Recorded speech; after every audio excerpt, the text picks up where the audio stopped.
Hello and welcome back to Core Finance in association with the NEX Exchange. I'm joined today by Ivan Minter, who is the CFO of Ace Liberty and Stone. Ivan, thank you very much for joining us here. A pleasure to be with you. Well, let's start off. For our viewers and investors or potential investors, can you just talk us through Ace Liberty and Stone, what you do as a company, where you operate, and probably more importantly, how you make your money? Okay, yes, I'm happy to do that, Matt. Ace Liberty and Stone was actually floated on what was then Plus 10 years ago, in fact, November 2007. We didn't do very much for the first 5 years. The climate was very adverse for us. But about 5 years ago, we started seriously making investments in the UK commercial property market. At that particular point, we got backing from a number of shareholder investors who were introduced to us through a Beirut bank called Levant Investment Bank, SAL, Libank for short.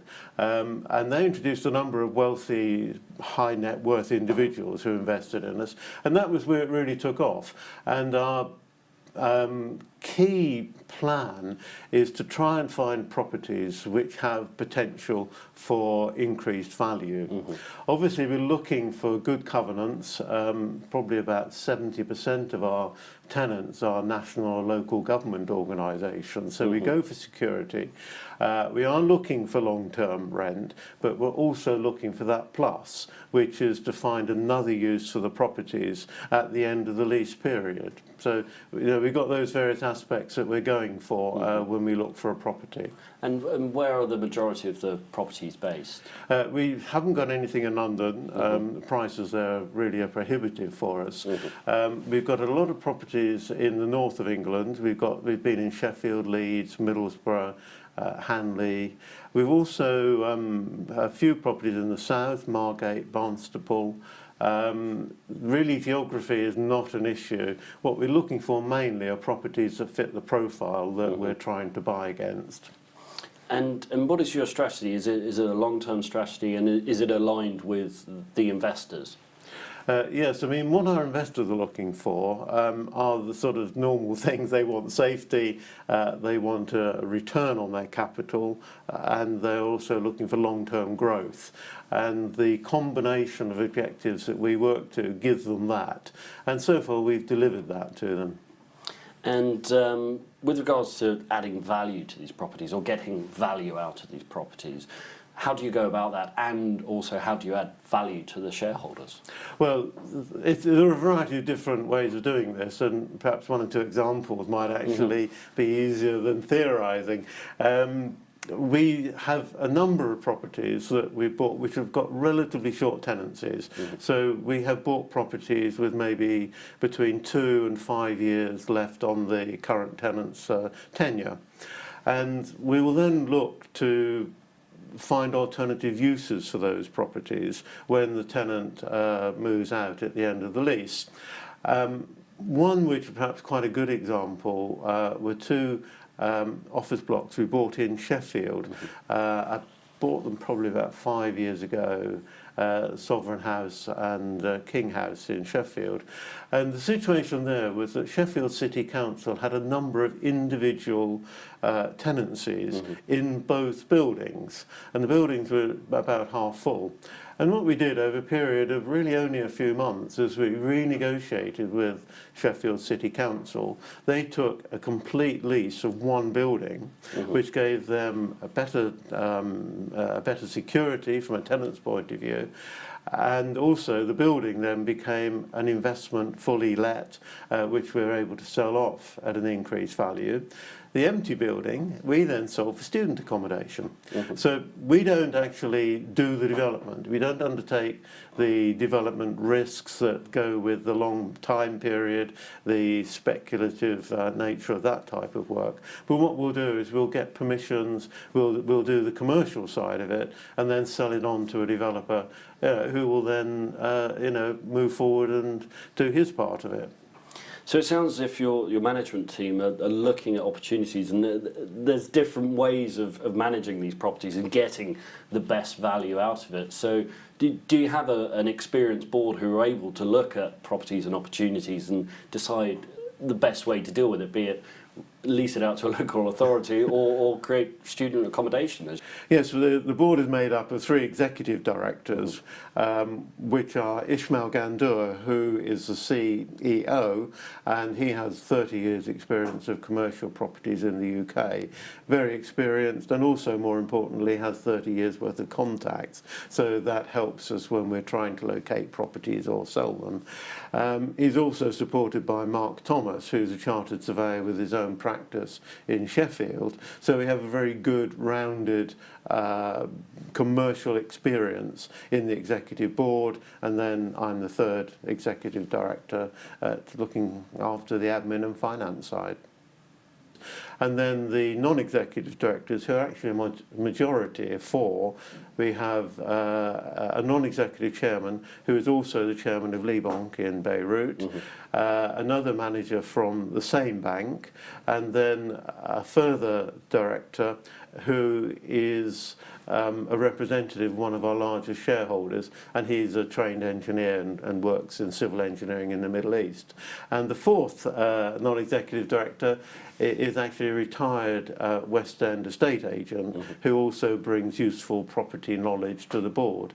And the structure for that, again, it has a purpose, because we believe that the non-executive directors are there to control the executive directors, stop us going off in the wrong direction, and generally exercise good governance. And so that's the way we're organised.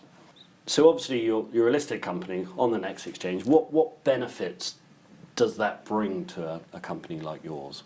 Well, it brings some very substantial benefits.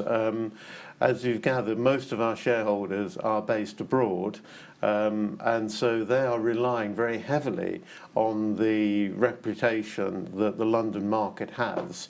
London is obviously one of the best regulated markets in the world, one of the leading financial centres, and as a member of NEX Exchange, of course, we have to live up to the standards that are required of a listed company, and that means the exchange regulations, obviously Companies Acts, elements of the Combined Code, and one of the things that maybe I can just mention to you is that we produce comprehensive annual report which contains a lot of information for shareholders: strategic report, corporate governance statement, normal directors' reports, KPIs, and also a lot of disclosure in the notes about the company's activities. And we're very pleased to do that, because that gives us a structure. It's not left to us what we want to tell people. We make regular announcements. There's one going out as we speak about the latest property acquisition we've made. And we've gone one step further than that, and we actually produce commission research notes. I brought a couple there just to sort of show you, and those are produced by ACF Equity, who are professional experts, who again provide knowledgeable independent view of how well the company's trading. And this really all stems from the fact that we're a member of a stock exchange, and it's certainly fair to say that as a private company we would not have achieved the growth and the progress that we have over the last 10 years. So looking at that, and also where you'd like Ace, Liberty and Stone to be in 5 years' time. Yeah, I mean, I think one of the things that perhaps as an admission is that we've actually done rather better than we expected. So looking ahead is actually a little bit difficult. I mean, we've currently got a portfolio of commercial properties valued at about 54 million. Shareholders' funds obviously relate to that. And we've, as you know, invested probably about 28 million in the last year. So, we're very active. Some of that 28 million came from new funding, some of it came from sales of existing properties as we've turned them over through the ownership cycle. Where we're going is hard to tell. We're going to definitely continue with the same policies. We have properties in our portfolio which have potential. One property in particular, if I could just mention, which is in Leeds, is a building where the lease comes up, I think, next year. Been occupied by the Department of Transport ever since it was built in 1970.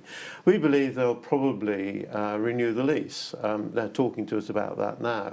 But at the back of our minds is the fact that this particular site is quite a large site. It's got a very big car park and it's situated close to a couple of universities. So if the tenant moves out, you know, it's ripe for development because we could build on the car park and it would be ideal for student accommodation. So we have properties like that in our portfolio with, you know, potential for future growth. If the tenant renews, which looks likely, then of course we then got a 10-year agreement, a 10-year lease on a property, which again improves its value, as opposed to one with 2 years left on it. So we have things like that in the portfolio. We also are planning to build on the base that we've created. We see it very much as a base. It's not the end result. We still have support from our shareholders who are prepared to put in more funds. We mentioned the CLN that was issued a few months ago. That is an important part of our strategy. And we're looking to develop on that to bring in more funds. We have some properties we would like to move on through the cycle, take the profit on that and reinvest into further properties. Where it will end up, it's very hard to tell. We're certainly finding our profitability is improving. Our overheads are fixed pretty much. So whereas now we've got a rental income from the portfolio 4.2 million, the overheads are pretty much the same as they were when the rental income was 2 million, which is only a couple of years ago. You know, we've gone a long way. And as we keep adding properties, you know, we have something in view at the moment which will add into that again from funds which are presently uninvested. We think this is just going to keep going. How far it's going to get? Very hard to tell, but you know, we're going to keep working at it.